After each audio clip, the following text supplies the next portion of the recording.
Hello दोस्तों, स्वागत है आपका अपने चैनल पे। दोस्तों, आज के इस वीडियो में हम आपको बताने वाले हैं कि ट्रेन से पहली बार यात्रा कैसे करें। पहली बार ट्रेन से यात्रा करने के टाइम पे हमें किन किन बातों का ध्यान रखना चाहिए। दोस्तों, जब भी आप पहली बार ट्रेन से यात्रा करते हैं तो उसका पहला स्टेप आता है ticket booking. Without valid ticket आप ट्रेन से यात्रा नहीं कर सकते। आप इसका टिकट ऑनलाइन बुक कर सकते हैं या फिर ऑफलाइन बुक कर सकते हैं। ऑनलाइन आप IRCTC की वेबसाइट या फिर IRCTC के मोबाइल ऐप पर जाके टिकट बुक कर सकते हैं। और अगर आपको ऑनलाइन टिकट बुक करने नहीं आता है तो आप ऑथोराइज्ड ट्रैवल एजेंट के पास चले जाएं, उनसे आप अपने टिकट बुक करवा सकते हैं। या फिर आप स्टेशन पर टिकट विंडो काउंटर पर जाके भी अपना ट्रेन का टिकट बुक करवा सकते हैं। ट्रेन टिकट बुक करने के बाद अगर आपका टिकट कंफर्म रहता है तो उसके ऊपर आपका सीट नंबर और कोच नंबर लिख के आता है। और टिकट अगर आपका RAC में आता है तो वहाँ पे आपको सीट नंबर और कोच नंबर लिख के नहीं आएगा, वहाँ पे जस्ट नंबर रहेगा और उसके साइड में RAC लिखा होगा। और अगर आपका टिकट वेट लिस्टेड रहता है यानी कि वेटिंग कैटेगरी में रहता है तो उसमें भी आपको सीट नंबर और कोच नंबर नहीं आएगा। वो आपको चार्ट बनने के बाद मैसेज के थ्रू इन्फॉर्मेशन मिल जाएगा। और अगर आपका टिकट कंफर्म हो गया होगा तो वहाँ पे आपको सीट नंबर और कोच नंबर मैसेज के थ्रू मिल जाएगा। या फिर आप रेगुलरली अपना PNR नंबर चेक करते रहें तो वहाँ पे भी अपडेट आपको मिलते रहे कि आपका अगर वेट लिस्ट में टिकट है तो कितना वेटिंग कम हुआ है। अब नेक्स्ट स्टेप आता है, आपका टिकट बुक हो गया और अगर आपने ऑनलाइन टिकट बुक किया है और अगर आपका टिकट वेटिंग में है तो ट्रेन डिपार्चर के 4 घंटे पहले चार्ट प्रिपेयर हो जाता है।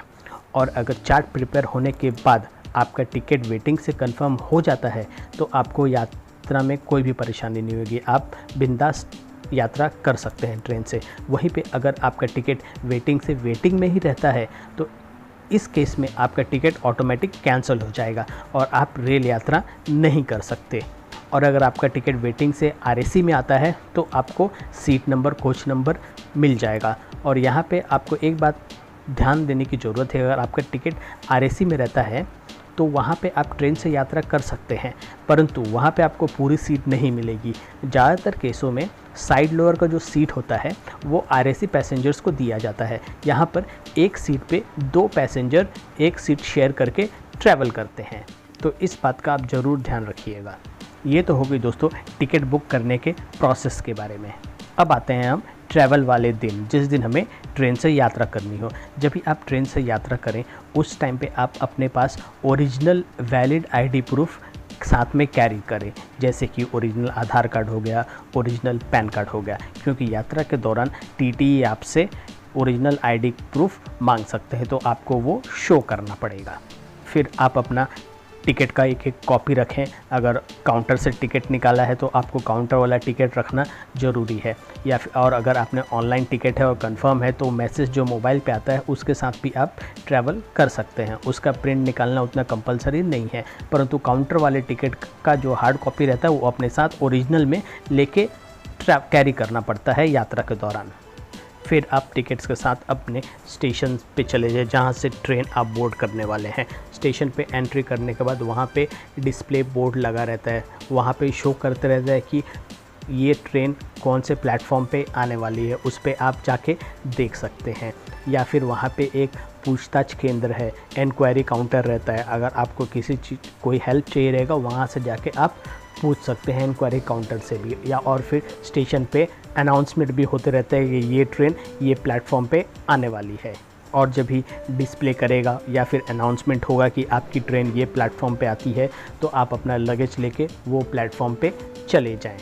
अब प्लेटफॉर्म पर तो आप चले गए, परंतु ट्रेन छोटी होती नहीं है, उसके 20-21 कोच रहते हैं। तो यहाँ पे आपका कोच कहाँ पे है ये पता करना बहुत ज़रूरी है, क्योंकि ट्रेन आने के बाद आपको अपने कोच के सामने रहना ज़रूरी है।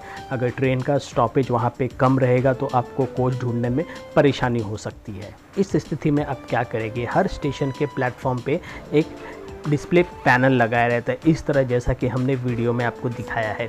वहाँ पे शो करेगा कि ये कोच यहाँ पे रहेगा। जैसे कि अगर स्लीपर क्लास का कोच रहेगा तो स्लीपर का और कोच नंबर वहाँ पे मेंशन रहेगा, तो जब भी ट्रेन आएगी तो उसी एग्जैक्ट जगह पे आपका कोच लगा रहेगा। तो आप वहाँ पे खड़े रहें और ट्रेन आने के बाद अपने कोच में बैठ जाएं। एक बात का ज़रूर ध्यान रखें दोस्तों, जब भी आप ट्रेन से यात्रा करें तो अनजान व्यक्ति से आप कोई भी सामान खाने पीने का ना लें, उससे आपको प्रॉब्लम हो सकता है यात्रा के दौरान। जब आप ट्रेन में बैठ जाएंगे उसके बाद अब आप अपना लगेज लोअर सीट के नीचे या फिर साइड लोअर सीट के नीचे रख सकते हैं, और अगर आपके पास चेन हो तो चेन से बांध सकते हैं, इससे कि आपका सामान सुरक्षित रहेगा। फिर ट्रेन बोर्ड करने के बाद टीटी आएंगे तो आप अपना टिकट उन्हें दिखा दीजिएगा। अगर ट्रेन में पेंट्री कार अवेलेबल है तो यात्रा के दौरान आपको खाने पीने की समस्या नहीं होगी, आप पेंट्री से खाना खरीद के खा सकते हैं, या फिर स्टेशन पर जब ट्रेन रुकेगी वहाँ से भी खरीद के खा सकते हैं। आजकल तो आप ऑनलाइन फूड ऑर्डर करके अपने सीट तक भी मंगवा सकते हैं। अगर यात्रा के दौरान आपको किसी भी तरह की समस्या होती है तो आप ट्रेन में टीटी को संपर्क करें या फिर रेलवे के हेल्पलाइन नंबर 139 पे कॉल करके अपनी समस्या बता सकते हैं। या फिर अगर आप एसी कोच में ट्रैवल कर रहे हैं तो वहाँ पे कोच अटेंडेंट रहते हैं, तो आप कोच अटेंडेंट से भी हेल्प ले सकते हैं यात्रा के दौरान। और जब भी आप एसी क्लास में ट्रैवल करते हैं जैसे कि 3rd AC, 2nd AC, 1st AC, तो इसमें यात्रा के दौरान आपको लिनेन सर्विसेज मिलती है, जैसे कि कंबल, चादर और बेडशीट। हाँ, जब भी आप स्लीपर क्लास या जनरल क्लास में ट्रैवल करते हैं तो उसमें आपको लिनेन सर्विसेज नहीं मिलती है, तो इस बात का आप अवश्य ध्यान रखिएगा। और दोस्तों, अगर यात्रा के दौरान आपको मालूम करना है कि आपकी ट्रेन कहाँ पर है, कितने स्पीड से चल रही है, कौन सा स्टेशन नेक्स्ट आने वाला है, या फिर आपका स्टेशन कब आएगा, तो आप ऐसी बहुत सारी ऐप्स हैं जिसे आप डाउनलोड करके उस पर सारा स्टेटस देख सकते हैं। तो दोस्तों, ये थी सारी जानकारी कि पहली बार ट्रेन से यात्रा कैसे करें। हमने मैक्सिमम पॉइंट्स इस वीडियो में कवर कर लिए हैं। कैसी लगी आपको ये जानकारी, आप हमें कमेंट में ज़रूर बताएं। अगर आप नए हैं हमारे चैनल पे तो चैनल को जरूर सब्सक्राइब करें, वीडियो को शेयर और लाइक करें। तो दोस्तों, इस वीडियो को यहीं पे हम समाप्त करते हैं और मिलते हैं आपसे अपने अगले नए वीडियो में। तब तक के लिए बाय बाय, टेक केयर, जय हिंद।